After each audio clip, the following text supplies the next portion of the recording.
బుజ్జి ఏం చేస్తున్నావు ఈరోజు? కొత్తగా స్టాక్ వచ్చినట్టుంది దసరాకి. అవును, ఫొటోస్ తీస్తున్నాను. రేపొద్దున్న ఇన్స్టాగ్రామ్లో అప్లోడ్ చేద్దాము. పట్టు సారీస్ చాలా రీజనబుల్ కాస్ట్ పడ్డాయి తెలిసింది.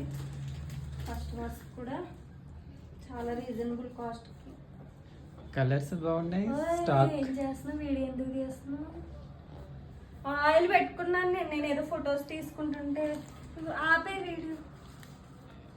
కలర్స్ సూపర్ ఉన్నాయి, క్వాలిటీ కూడా నువ్వు వీడియో ఆపమ్మా. ఫస్ట్ ఆయిల్ పెట్టుకున్నాను. ఇంకో సారీస్ బాగున్నాయి కదా. వీడియో తీసావు కానీ అసలు అప్లోడ్ చేయలేదు. చాలా రీజనబుల్ కాస్ట్. 2 days అయితే అప్లోడ్ చేస్తాను. ఇది మంచి మంచి సారీస్.